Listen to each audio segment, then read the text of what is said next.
Καλησπέρα σας. Κι εγώ Βάζελος είμαι, αλλά ο πατέρας μου τα Nike. Καμιά φορά δεν δουλεύει. Θα μιλήσω αγγλικά όμως, για να μπορούν να μας καταλάβουν όλοι. So you think you're here to listen about genetics and DNA? I think I'm going to talk about basketball, and I think they put up the wrong presentation, but I'm going to work with it and work you through it. So it says DNA origins, and I think for some of you that might mean something. For many of you it may mean nothing, or something else that is not what it's supposed to mean. But let's go a little bit, a few thousand years ago, what Hippocrates used to say, and that is in the context of a disease, but it could be seen in the context of anything. He says that it's more important to know what sort of person has a disease than to know what sort of disease a person has.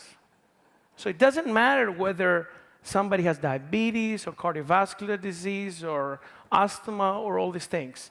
These are just definitions by MDs in order to do some kind of treatment, which is by far suboptimal relative to what we should be doing. What matters is what kind of person are we talking about. And you might have heard about personalized medicine, all these things. We're really far away from realizing the potential of the knowledge that we can have about the human body, so we're able to deal with disease. And the personalized component of medicine, and that's not just medicine, it's on everything. Either you're talking about height or you talk about, your ability to understand mathematics or anything like that. Partly, and that partly is a variable number, depends on your DNA. So let's see what DNA is. I'm going to start from what people call, at least in our field, macroscopic view. And our macroscopic view is the little nucleus of the cell, which you cannot see, by the way. And this is what's in the cell. There are 23 pairs of chromosomes. They're pairs because you inherit each unit of the pair by your two parents. And there's one pair that defines whether you're a male or a female, the X and Y. The Y is for men. We're very special, apparently. Don't get very excited about it. The Y is a degenerating chromosome. So we're degenerates in many ways. We have half of what we should have, and actually we're very exposed to mutations that are on the X because we don't have an equivalent copy on the Y. Now, this is just the macroscopic view. Let's zoom a little bit. This is what it looks like. Our genome is 3 billion letters. Yet we have 6 billion letters in our nucleus. In every single cell, the billions of cells that you have. Again, the reason being that you inherit 3 billions from each of your parents. And the organization of the genome is not random. It actually contains the genes. Everybody's talking about the gene for diabetes, the gene for this, the gene for height, the gene for IQ, all these things that sometimes they exist, sometimes not. Let's make something very clear. We all have the same genes. You have all the genes that they talk about. You're not necessarily sick because you have those genes. What we're talking about is the mutations in those genes. So what actually goes wrong in disease is that there's a malfunctioning gene, not that there's a gene. Everybody has the genes, just get over it. What is a mutation? A mutation is a change in a series of letters, the letters being some kind of word that we form. You can think, for example, of the genes as the verbs, and there's all these other things around that define a sentence. There's a syntax, and there's an order to how all these letters are organized, as well as how these pieces of letters are organized. And when you have a change, like the ones in there, sometimes it does something in your cells. Most of the times, it does absolutely nothing. So we're all very variable, we'll all look different. Some of us are tall, some of us are short. I'll come back to that. This relates to the basketball thing. But we're all different, and that's okay. Sometimes we have more predisposition to some disease than others, and that's also okay. And just for you to know, you're all sick.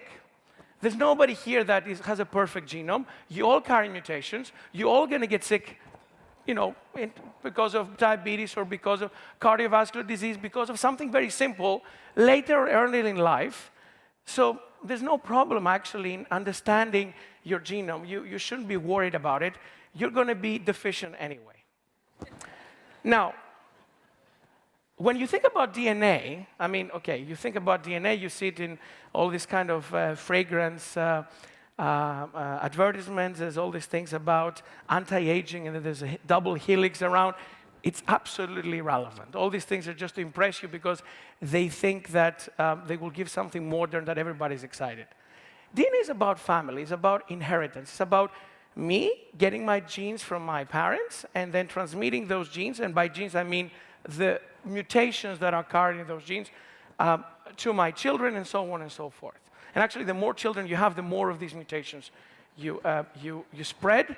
That's one of the reasons we all try to find the best possible mate so that we can actually have a lot of children and get our genes to the next generation to dominate the world. That's actually an endogenous instinct that maybe you don't understand, but it is what it is.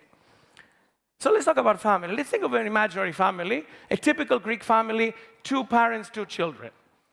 I know even 2 children is difficult these days, but let's assume that 2 children, you can actually give them everything you can, and you can sort of allow them to go on with their life. Let's think of life of this family from the perspective of their DNA. And you might think that that's a perspective that you never face. That's not true. So let's start from bad news. Let's assume that a mother has breast cancer at 45. What does that mean for the family? I mean, of course, it's a devastating thing. Hopefully, they will recover from that. There's a lot of medical treatments and prevention and early diagnosis that helps. But what does it mean for the rest of the family? Well, breast cancer is highly genetic in some cases. And that means that there's a mutation in one gene. There's 2 genes actually that are very well known, BRCA1 and BRCA2. When people have mutations, women have mutations in particular, the probability of having breast cancer is 60 to 70% until they're 60. That's a huge probability. In medical terms, it's almost certainty. Okay? This is at birth, right? We're not talking about late in life. So, if there was a mother that at 45 gets breast cancer, they should get genetically tested, and in particular, the daughter, because she has the highest risk. Of course, males have also risk for breast cancer. You may not know that, but also men get breast cancer, much less so, as well as for women, there's cervical cancer, and there's additional risks that are smaller. Okay, so that's the sort of the situation when it comes to disease. Let's think about something more fun, equally relevant to DNA. So the 50-year-old son wants to go and play in the NBA, right? These things have to be planned. You cannot just start playing basketball when you're 18, and you have to really dedicate a lot of your life. There's something, that is important in basketball nowadays. People are very tall. It's height. My mother, who's actually here, thinks that I'm tall. I'm not. She's short, and my father is not tall, was not tall. So here I am. So if I wanted to play basketball when I was 15, I was actually average height when I was 15, I could start playing basketball, but I would be in a huge deficit when I was playing in NBA. And of course, there are exceptions like Spud Webb, that was 170. I mean, most of you might not know Spud Webb. He was 170. He was playing in the NBA, and was actually one of the winners of the slam dunk competition in the All-Star game. But that's extremely rare. But this is genetic. 90% of the definition of height is actually genetic. And while I am short, I think, I have a first cousin who's also here who's more than 2 meters. So it kind of runs in the family, but not exactly. And we're only similar by 12.5% of our genome. And my uncle actually is very tall too, so that's where he got his genes. So there's a lot of complexity. We're not all identical in the same family, but we're also not all that different, and there are a lot of deviations from that. Now, these are simple problems. Let's start thinking about future, but not too much in the future problems. Let's say the daughter is very excited about biology. She wants to understand her genome, so she wants her genome to be sequenced by projects which are sequencing the genome, meaning they learn all the letters, and what they do afterwards is that they release it on the web. So all this information is available for everybody to see. Is that okay? Well, it's her genome, you might say, so she has every right. As a teenager says, my body, I can do whatever I want, it's my life, I want to have this boyfriend or this girlfriend. Not exactly, because she shares 50% of her genome with every single member of the family. A different 50%, but a 50%, which means that everything that it can be found that would be of use to, let's say, all these evil insurance companies, that could be potentially negative for the father, for the mother, and for the brother. So one has to think about this a little bit more. I'm not willing to say, and I certainly do not say, that this is a bad thing to do. But this is a discussion that we should have. And people should understand that if we are to share this information, we need to understand what that means and why it's okay to do so. So let's think a little bit about what genome is and why we are that different. Okay, so our genome is like a book, okay? There's a text, there's letters, and these letters are organized in a specific way, and they tell us how our body should be structured. There's what we call a consensus body, that we're all human beings, have 2 legs, 2 hands, we have a brain, we do certain things, but there's certain things that are not consensus, they're not fine to everybody, because these things are special to the person that carries those specific mutations.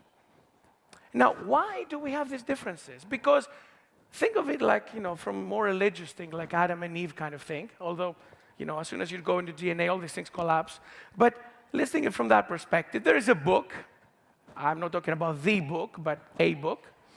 And that book is being copied by, if I give the book to each one of you, or I put it up on the slide, and I ask you to copy it by hand, how many mistakes do you think you will make?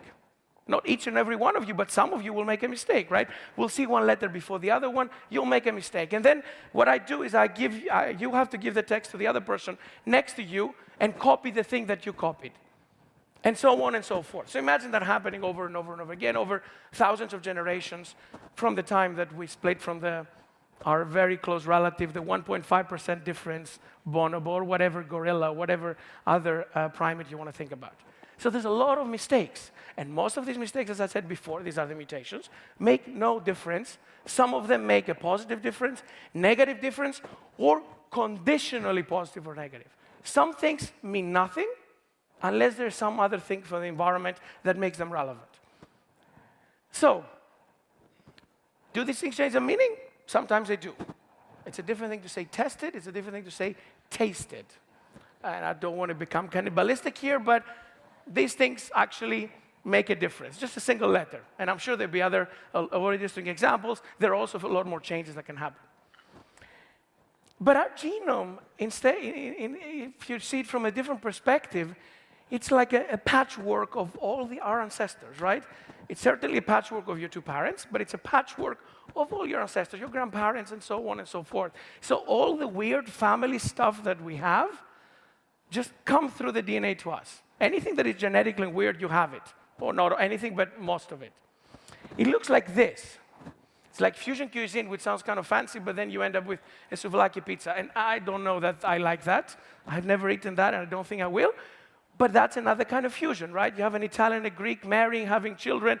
That's what their children look like. Or what they will cook. I hope not. If there's any Italian Greeks, please don't do that. So what do I look like? Okay, you have me in front of you. What do I look? What's my patchwork? And this is what it looks. So this is an output from a company called 23andMe where I got genotypes. So I had several of my polymorphisms in the DNA queried and analyzed. And as you can see, I'm 93.5% European. That's great, right? I'm mostly Balkan, a little bit of Italian. Not sure what that means. And as you can see, there's some broader Southern European thing. I have a little bit of the Middle Eastern thing. Many Greeks do. Some of us more than others. And in many of these expressions, we show that. And there's a little bit of sub-Saharan Africa and all these things. So even me, that I consider myself a Greek and look like a Greek because of the nose, it's not actually that Greek. And I have no idea whether that's ancient Greek, by the way. You might think that you're all kind of, descending from ancient Greeks. I don't think there's anybody that dares to do this analysis. All our history and all our pride will collapse. Because unfortunately, that's where our pride is based on the last few years. Okay, So you have all this DNA. Is that your destiny? Well, no. Okay? Don't think of your DNA as something you're stuck with. Think of your DNA as something that is an opportunity for you. Okay? Your DNA is something you own, right? Something your parents gave you, something, they gave you this house by the beach. You don't say, oh my God, I have to go and clean that house. Just think of it, okay, I'm going to take my girlfriend and go to the beach and have fun. That's kind of opportunity. You have that, just enjoy and use it. And in some cases, it might sound like it's a bad thing or a good thing, but it is what it is. So here's my profile when it comes, for example, to two diseases. One is cystic fibrosis, kystική νόση, for those of you that know the Greek term. That's a terrible disease. I'm sure somebody here has a relative that or knows somebody who has that disease. It's something that it's rare, but there are genetic mutations. And fortunately for me, I don't carry any of these mutations. So it's less likely that it's actually unlikely that my children will have this, even if my wife has it. There's another thing, which is diabetes, which is also a genetic disease to some extent, but it's also a hugely environmental one. You see my risk is slightly lower. I don't think so, because this is just a very, very light analysis. And we can still play with genetics and everything. It's all very important. We have to understand what that means. And sometimes it's important to think of how this defines your life. For example, given I'm short, I married a tall woman to make sure that my children actually may have a chance in the NBA. But that doesn't mean that they will necessarily be tall. Or maybe they don't like basketball at all, so who cares that they may be tall? So who are you? Who am I? Who is everybody in this room and outside?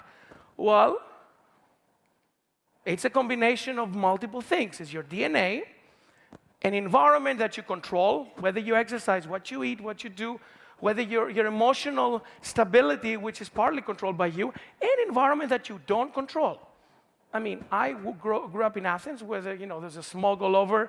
Now it's cleaner, but I didn't have control of that, and there was no way I could just move out just because there was smog. It was there, and I had to deal with it. But your DNA is something you just have to deal with, because this is something that you have. You cannot get rid of it. Well, in some ways you're stuck with it, but you should not be thinking as a burden. You should be thinking as something that is good for you. So think of it like a race car, okay? There's a race at the start of your life. You're born. You don't understand very much when you're born, but there's a race ahead of you, 70, 80, 90 years ahead of you. And these years, you have something to run with, your car. So here's some cars that you might recognize. I don't want to be riding with a sketch, not knowing whether I can sort of switch the gear or whether it's going to collapse a few minutes later. I want to know what kind of car I'm running with, regardless of whether it's a Ferrari or a Peugeot or a Fiat Panda. It doesn't matter. I'm going to use it according to what it is. Now here's a question, and I want you, those of you that you have a mobile in your hands, to answer each one of these 4 questions. Would you like to know your DNA information and the genetic risks associated with that? It's not something you might have thought about, but I would like to know who would like to know about it. So can you raise your hands or your mobile so I can see? Well, it's quite a lot of people. Not sure if that was before or after I gave this talk. And I hope you don't change your mind when you get out. So here's a question. Those of you that do not want to share this information, why don't you want to do it? So are you too stressed to handle this info? Who is too stressed? Okay. Is it that you don't believe the information is useful? Good. Well, there's a couple. Do you want to live your life without knowing anything about it? Even though it may be bad? Okay. Or do you think that medicine cannot help you anyway? Okay. I'm not going to give you an answer. All I'm telling you is that there's no single answer. It's your decision. The important thing is that you know enough so that you can make this decision. If you don't know, you're not informed enough to make this decision. So some of you have answered the question without knowing enough. So what I'm saying is, don't change your mind. Just read more about it, learn more about it, be exposed to the right information. Unfortunately, in Greece, we're not that exposed to genetic information. And then decide whether that's good for you, like everything else. Now, what is my opinion about it and how I think about what we should be doing? Well, we should be embracing our genome. This is you. This is your body. This is yourself. This is your cells. It's you. It's like, if you don't want to know about it, in my opinion, it's like rejecting yourself. It's like saying, I don't want to know. I mean, do you weigh yourself? Do you see how tall you are? Do you see, people just look at the mirror and then see if they have some kind of wrinkle and then they put a cream or whatever. You do all these things. You see that something is wrong and you try to fix it. Well, why not look at your DNA and try to behaviorally fix it? And let the others tell you about it. There's a lot of people that will give you information about this, and I'm hoping there'll be more geneticists that will actually tell you about it. It's in the heart of who we are, what we do, where we come from, and where we want to go as a species, not as Greeks. So, with that, thank you very much.